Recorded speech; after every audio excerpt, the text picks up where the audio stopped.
జమ్మూ కాశ్మీర్లోని పహల్గామ్లో పర్యాటకులపై ఉగ్రదాడి నేపథ్యంలో దాయాది పాకిస్తాన్తో దౌత్య సంబంధాలపై భారత ప్రభుత్వం కీలక నిర్ణయం తీసుకుంది. సీమాంతర ఉగ్రవాదానికి ముగింపు పలికే వరకు పాక్తో సింధు నదీ జలాల ఒప్పందం అమలును తక్షణమే నిలిపివేస్తున్నట్లు ప్రకటించింది. ఇంతకీ ఏంటి ఒప్పందం?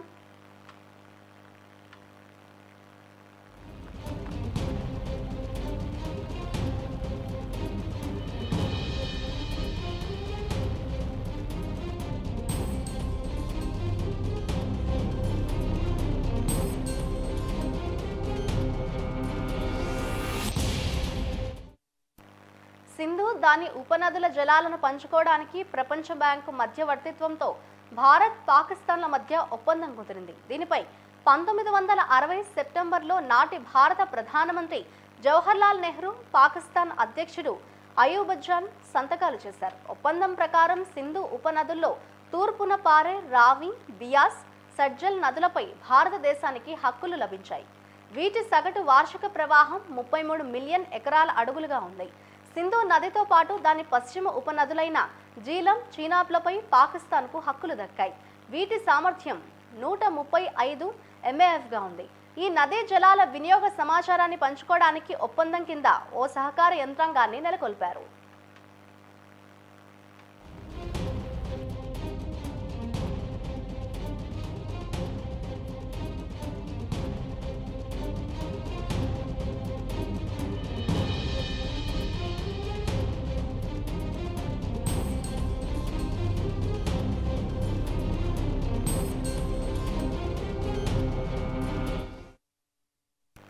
సింధు దాని ఉపనదుల జలాలను భారత్, పాక్లు పరస్పర స్నేహ, సహకార, సహృద్భావాలతో పంచుకోవాలనే ఒప్పందం పీఠిక నిర్దేశిస్తుంది. పశ్చిమ నదుల జలాలలో భారత్ వాటాను సేద్యానికి పరిమితంగా, జల విద్యుత్ ఉత్పత్తి, జల రవాణా, చేపల వేటకు గరిష్టంగా ఉపయోగించుకోవచ్చు. ఈ విషయంలో రెండు దేశాల మధ్య సహకారం కొనసాగేందుకు శాశ్వత సింధు కమిషన్ను ఏర్పాటు చేశారు. దీనికి రెండు దేశాల నుంచి కమిషనర్లు బాధ్యులుగా ఉన్నారు.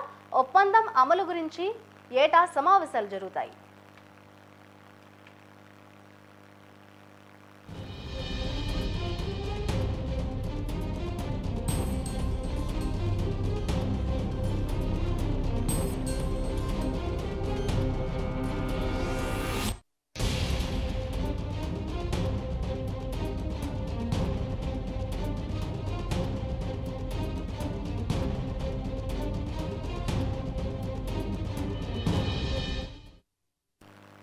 గత 6 దశాబ్దాల్లో భారత్, పాక్ల మధ్య యుద్ధాలు జరిగినా, పలుమార్లు ఉద్రిక్తతలు నెలకొన్న సింధు జలాల ఒప్పందం అమలుకు అవేవి అడ్డు రాలేదు.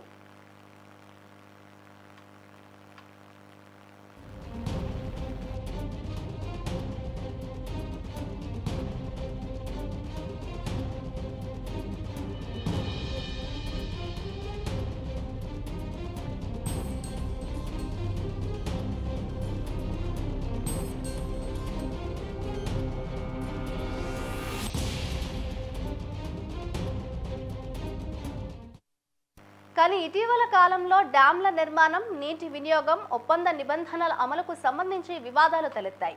ముఖ్యంగా పశ్చిమ నదులైన జీలం, చీనాబ్లపై జమ్మూ కాశ్మీర్లో నిర్మితమవుతున్న జల విద్యుత్ కేంద్రాలపై పాకిస్తాన్ తీవ్ర అభ్యంతరం వ్యక్తం చేస్తోంది. కానీ ఒప్పందం ప్రకారం ఈ ఉపనదుల జలాలను భారత్ సాగు కోసం పరిమితంగా, జల విద్యుత్ కోసం గరిష్టంగా ఉపయోగించుకోవచ్చు. అయినా కిషన్ గంగా, రాట్లే ప్రాజెక్టులపై పాకిస్తాన్ వివాదం లేవనెత్తి మధ్యవర్తిత్వ కోర్టును ఏర్పాటు చేసుకోవాల్సిందిగా ప్రపంచ బ్యాంకును కోరింది. ఏ వివాదాన్ని పరిష్కరించుకోవాలన్నా తటస్థ నిపుణుడిని నియమించాలనే ఒప్పందం నిర్దేశిస్తుంది. ఈ క్రమంలోనే ఇటీవల ప్రపంచ బ్యాంకు ఓ తటస్థ నిపుణుడిని నియమించింది.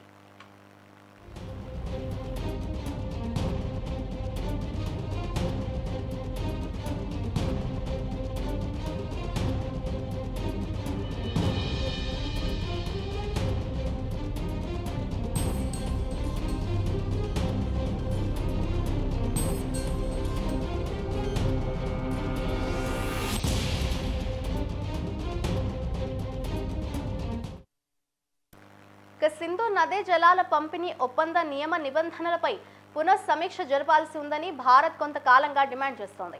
1960లో ఒప్పందం కుదిరిన నాటికి ఇప్పటికీ రెండు దేశాల జనాభాలో తాగు సాగునీటి అవసరాలలో చాలా మార్పులు వచ్చాయని, పర్యావరణ భౌగోళిక రాజకీయ పరంగా కూడా మార్పులు చోటు చేసుకున్నాయని గుర్తు చేసింది. వాటిని పరిగణలోకి తీసుకొని ఒప్పందాన్ని సమీక్షించాల్సి ఉందని భారత్ స్పష్టం చేసింది. అయితే దీనిపై పాక్ మాత్రం వ్యతిరేకత వ్యక్తం చేస్తూ వస్తోంది. ఈ పరిణామాల వేళ తాజాగా పహల్గాం దాడితో ఈ ఒప్పందం అమలును భారత్ నిలిపివేస్తూ కఠిన నిర్ణయం తీసుకుంది.